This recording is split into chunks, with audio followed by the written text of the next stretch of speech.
Perkenalkan, nama saya Rafida dari Program Pendidikan Ekonomi angkatan 2018 dari Fakultas Keguruan dan Pendidikan Universitas Mulawarman. Assalamualaikum warahmatullahi wabarakatuh. Oke, apa kabar ini hari anak-anak? Alhamdulillah, udah sarapan? Berarti ini hari udah sarapan semua ya. Jadi ini hari harus semangat mengikuti mata pelajaran ibu ya. Nah, sebelum kita melanjutkan mata pelajaran, ketua kelasnya pimpin doa ya. Oke, ibu absen ya. Adi, Risa, Zul, Farah. Oke, hadir semua ya. Alhamdulillah. Ada yang tahu nggak nih, ini hari kita belajar mata pelajaran apa? Iya, betul sekali. Ini hari kita mempelajari bahan-bahan limbah organik. Ada yang tahu nggak nih pengertian dari limbah organik?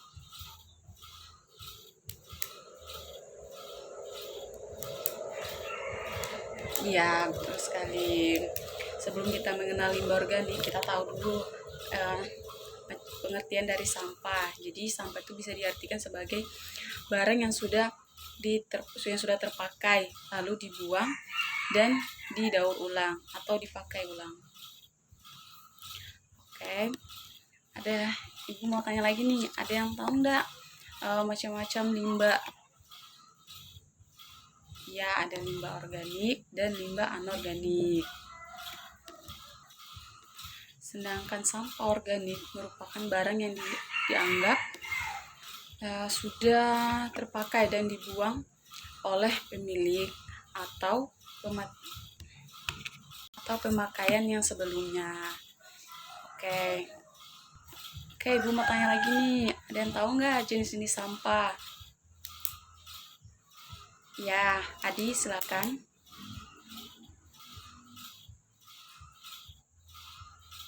Ya, betul sekali. Jadi macam-macam sampah itu ada sampah organik basah dan sampah organik kering.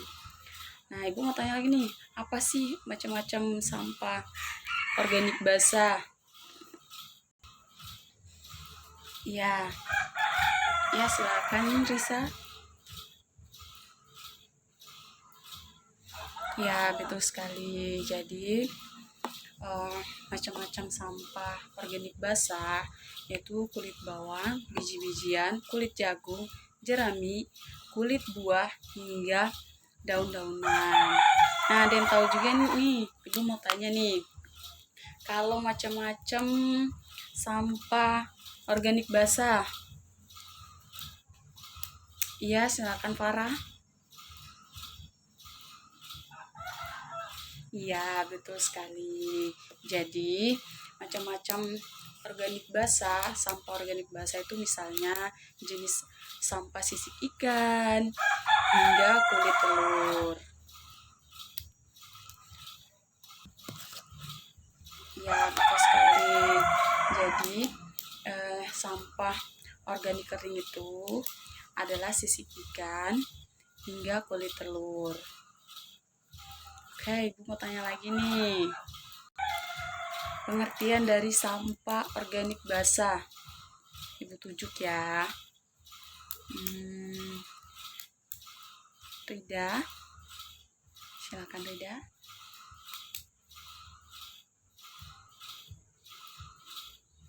Bagaimana menurut Risa? Betul nggak jawaban dari Rida?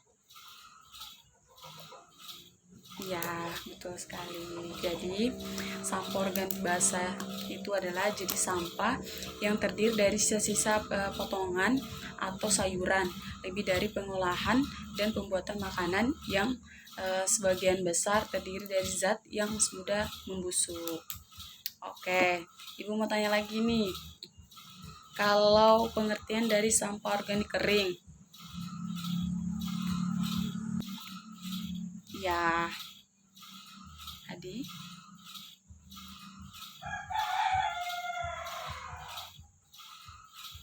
Ya, betul sekali Adi. Jadi, sampah organik kering itu adalah bahan organik yang kandungan airnya itu kecil. Contohnya sampah organik kering yang antaranya itu kertas, kayu, atau ranting pohon dan dedaunan kering. Jadi ada yang tahu nggak nih dampak terhadap kesehatan? Iya, silakan Farah.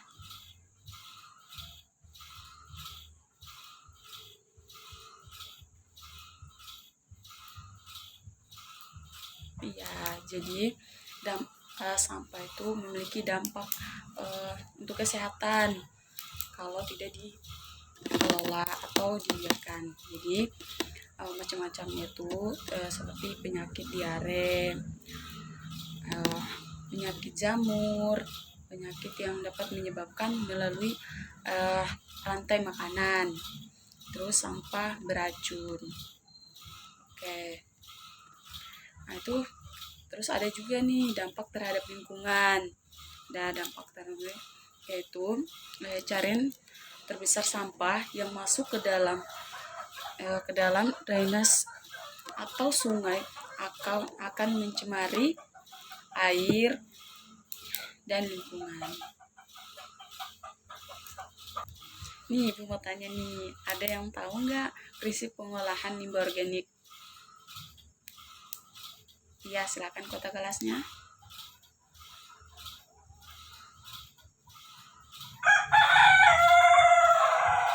Ya, betul sekali. Jadi, prinsip pengolahan limbah organik itu ada berapa macam. Pertama, ada mengurangi, menggunakan kembali, mendaur ulang, dan mengganti. Ada yang tahu nih cara pengolahannya? Oke, sini Ibu jelaskan ya. Cara pengolahan limbah organik itu adalah pengomposan sampah kota umumnya sama seperti pengomposan bahan baku lainnya. Hanya saja patut dipikirkan adalah jumlah bahan organik kering dan digunakan dalam pencapaian bahan baku.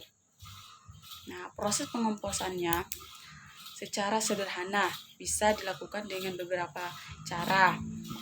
Yaitu yang pertama, pengomposan menggunakan drum plastik.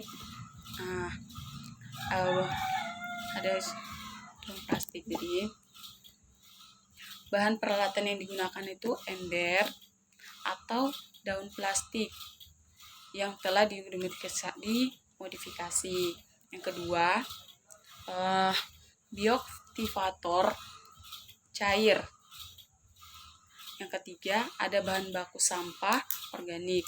Nah, cara membuatnya itu pertama, cacah bahan baku hingga berukuran 2-5 cm.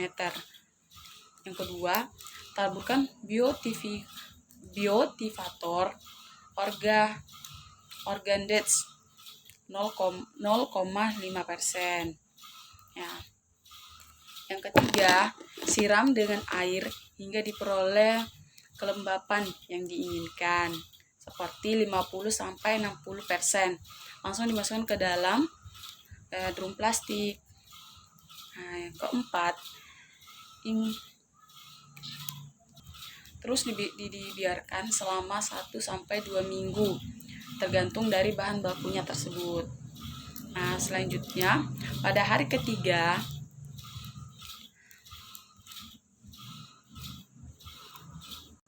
atau hari ke-8 dilakukan pengadukan atau pembalikan secara manual agar area di dalam drum berlangsung baik.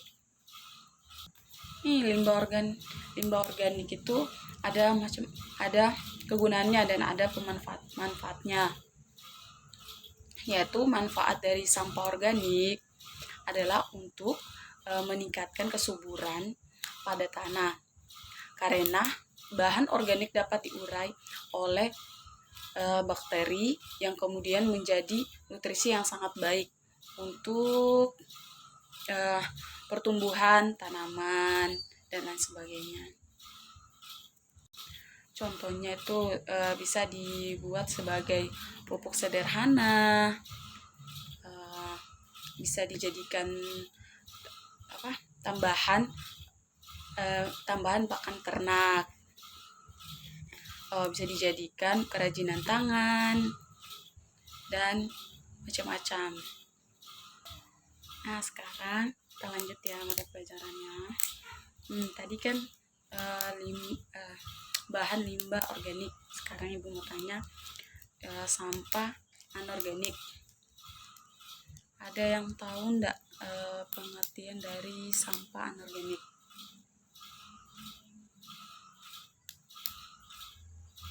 Iya, betul sekali. Jadi, sampah organik adalah sampah yang tidak mudah membusuk dan umumnya bukan berasal dari tumbuhan dan hewan seperti kaleng, botol kaca, plastik, kertas maupun pembungkus makanan. Ini lagi nih, ada yang tahu nggak jenis-jenis dari sampah organik? Iya, Zul, silakan.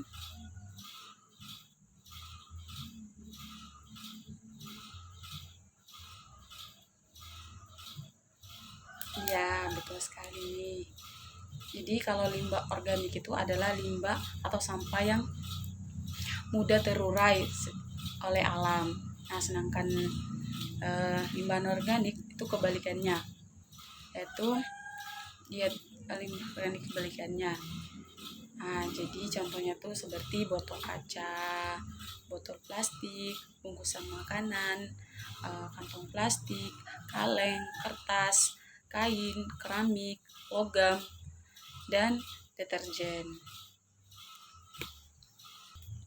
Dan limbah organik ini sangat berdampak jika dibiarkan,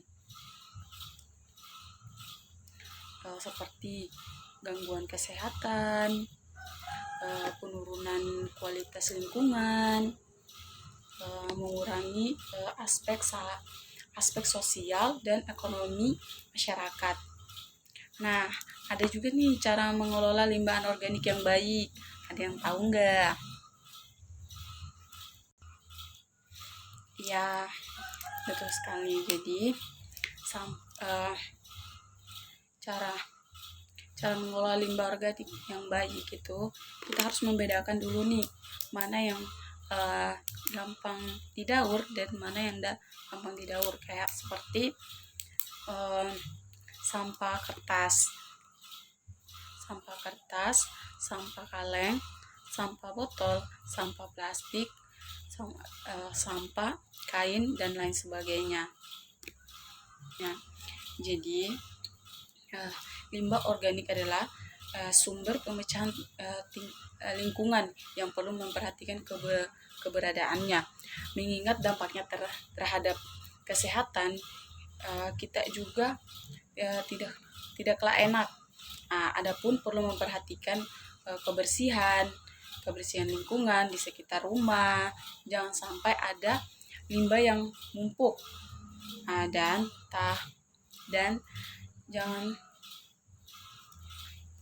dan kita harus menangani dengan baik agar tidak terjadi hal-hal yang tidak diinginkan. Nah, itu materi yang dapat Ibu sampaikan.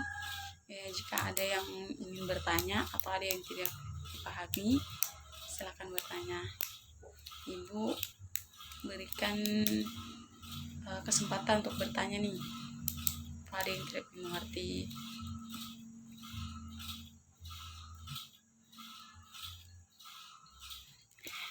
Iya, silakan Zul.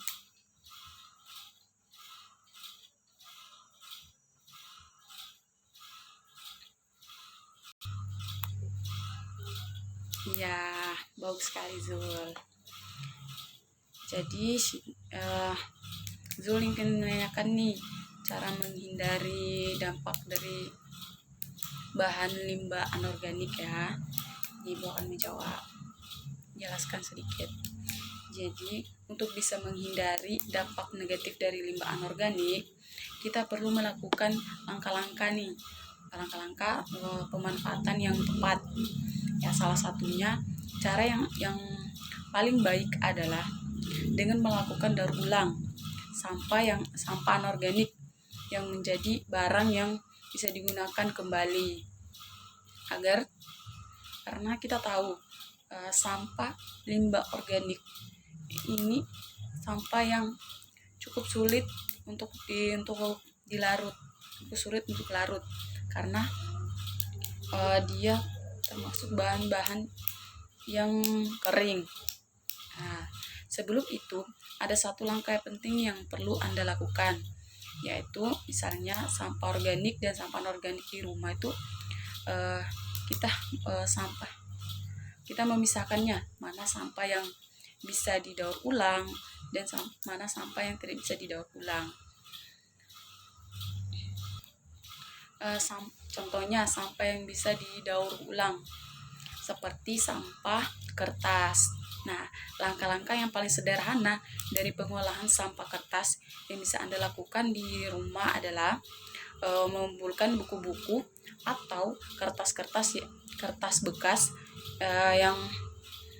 yang tidak terpakai dan memberikan ke bank sampah atau mengumpulkan kertas bekas di tempat-tempat daur ulang yang bisa dipakai kembali. Terus ada sampah kaleng. Nah, sampah kaleng adalah salah satu jenis limbah yang tidak akan terurai meski ratusan bahkan ribuan tahun. Nah, oleh karena itu sebisa mungkin kita manfaatkan sebagai bahan daur ulang agar volume sampah tidak terus bertambah. Cara yang paling sederhananya adalah dengan menggunakan kaleng-kaleng bekas minuman atau cat sebagai dijadikan pot bunga maupun wadah untuk menyimpan barang-barang yang lain. Sampai di sini bisa dimengerti? Alhamdulillah. Ya, itu materi yang bisa Ibu sampaikan ini hari. Jika ada yang tidak dimengerti, nanti ditanyakan.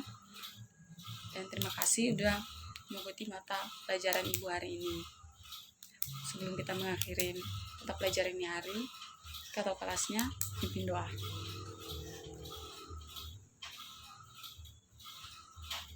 Oke, terima kasih atas perhatiannya. Ibu akhiri. Assalamualaikum warahmatullahi wabarakatuh.